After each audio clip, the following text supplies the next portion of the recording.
the great day at 9 on this Friday. It's Friday. I'm Nicole Miletto. Scott and Nicole, nice to see you. Nice to see you. How you feeling?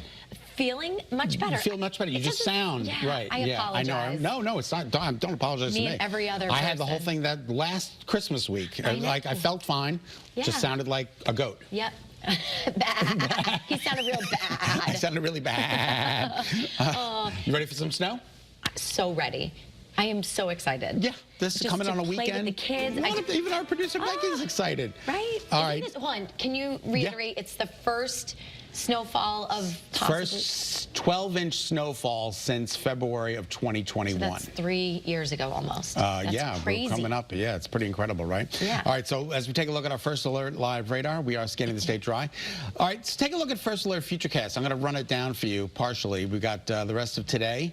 We're talking about a beautiful day of weather today. It's going to be cold, but it's going to be beautiful.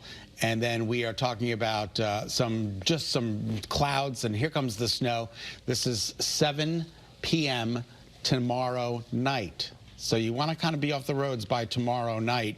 And then by 10 p.m., it's snowing across the state. 11 o'clock, it's snowing. There could be a little bit of mixing along the shoreline as we move in towards tomorrow. So we are taking a look at temperatures that are going to be in the mid-30s today. Cold, cold, cold.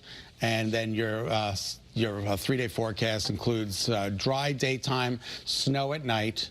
That's tomorrow. And then Sunday, winter storm Aspen rolls in with temperatures in the mid-30s. So get ready for some wintry weather. We're going to be talking about it all weekend long. And, of course, we'll be here all weekend long to get you through the storm. All right. I know. Thank you so much for providing all the information. You are so welcome. Very helpful as you plan. Well, I'm so ready to go. Yeah, absolutely. And plow trucks, plow trucks, they're ready to roll. When the flakes start falling with Winter Storm Aspen this weekend. Yeah, some companies are already fully booked, so you really need to act fast if you're looking for someone to remove snow from your property. And that's why we have Channel 3's Eliza Krasinski with some tips on how you can still find a service. Gearing up for our first real snowstorm of the season. Preps are underway at private plow contractors around the state, and Plummer All Season Landscaping is right along with them. It's making sure everything's hooked up, working, functional. Eric Hopkins, Plummer's sales manager, says hiring reliable people has been tough, and all the plow contractors I've reached out to say their client list is nearly full. We don't want to stretch ourselves too thin for answering every call that comes in. So we don't like to say no, we don't want to turn down anybody, but at the same time we have to be there for our current contracted people. Connecticut saw very little snowfall last winter, so Joanne Chuli is ready to see some snow. I'm always excited for the snow because I think it looks beautiful, especially with all woods in the backyard, but the mountain can get pretty hairy during the snow. If you're not as lucky as Joanne, my husband does my driveway, so I'm all set. And if you don't have a plow service scheduled, here are 3 tips. Start early. Reach out to contractors end of summer, early fall. They don't want to take on too many customers last minute. Search snow removal services near me on Facebook and Google. And word of mouth, ask around about contractors near you. Extremely important. That's why we want to make sure we're there for them every single time. They never have to call and see if we're coming, being reliable, dependable year after year without question. Reliability is key for these businesses. It's worth a call. We'll be honest and we'll tell you if we can or cannot promptly. And we'll even try and give you a referral to another local company that we know and does a good job, and we can proudly refer them. Eliza Krasinski, Channel 3 Eyewitness News. Now, some of the companies told us that even though they're full, if a neighbor is already a client, then they might be a little bit more willing to take on your property as well. That's good to know. Little tips to know. Good advice there. All right, if you need time off from work and you can't afford to lose your paychecks, Connecticut Paid Leave is here to help. You're already paying into it. Erin Choquette, the CEO of Connecticut Paid Leave, is here to explain how to use it. Good morning. Thanks so much for being with us. Good morning. Thank you for having me. I was under the impression that Connecticut Paid Leave was the same as FMLA. That is not the case. That is not true. I'm so glad that you are here to explain all of this. So it's very confusing. So the thing to remember is Connecticut FMLA gives you job-protected time off from work. Okay. So your employer has to hold your job for you. Okay. But they don't have to pay you when you're out. So that's where paid leave comes in. The Connecticut Paid Leave program provides you with income replacement benefits to help you pay your bills while you're out of work.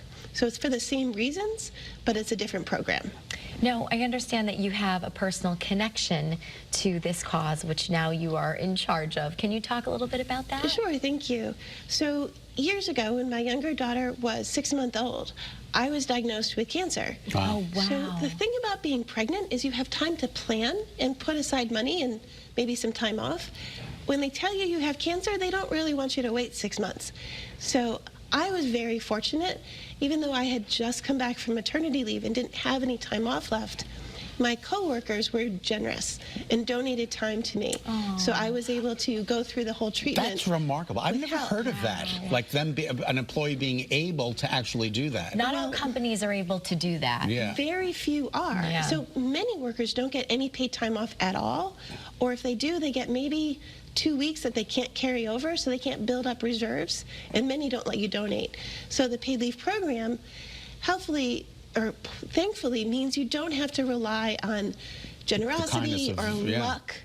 You now have this program where we all pay in, and if you need that time off because you're sick or you're pregnant and you need prenatal care, or you're caring for a family member, you can apply to our program to get that income replacement to help you pay your bills while you're dealing with your life. I have a lot of friends who are, high-risk pregnancy, and at some point, the doctor says, hey, you can't be heading into work anymore. You need bed rest, or you need to just chill out, and because of the stress levels. So, what do you do? This is an option for them? This is an option. And the thing in Connecticut that is lovely is in Connecticut, you get 2 extra weeks of entitlement during pregnancy. So generally speaking, you get up to 12 weeks in a 12-month period for benefits and for FMLA.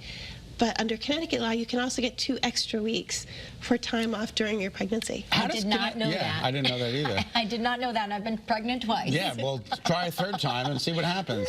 I'm good. We're good. So how does Connecticut fare and compared to other states in the nation? Are we doing good, or are we? We're in the lead. So there are only about 13 states that have passed paid leave programs at all, and 4 or 5 of them have only just recently passed it, so they're not even in place yet. Okay. So Connecticut was the 3rd sort of modern state to create a program from scratch. That is really remarkable. Wow. What does it mean to you, because you were in a situation before this was enacted, and we were paying into it, correct? As a mom, and experiencing, I can't even imagine having a cancer diagnosis while you're pregnant nonetheless. How do you feel seeing that, these mothers, these parents, even those who aren't parents, have this option now, especially if they do receive a crazy diagnosis? Absolutely. It's really heartwarming. We hear from, we've paid benefits to over 90,000 Connecticut workers in our 2 years. And it's just so heartwarming to talk to the people who have received the benefits and say, this took that level of stress. I could focus on my health. I could focus on my family. It's just such an important thing for Connecticut to be this family-friendly state, to enable you to work, but also to take that time when you need it.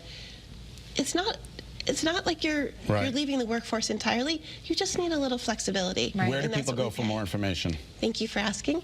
Go to ctpaidleave.org. ctpaidleave.org. It's so important to be armed with this information. Absolutely. I mean, it's something we're paying into, right? So we want to make sure that people are taking advantage of it. Absolutely. All right, give us that ctpaidleave.org. All right, and there's some information sessions on your screen as well if you'd like to go in person and learn more. Thank you so much. Thank you for having me. And we're glad that you're nice and healthy. Well, thank you. All right.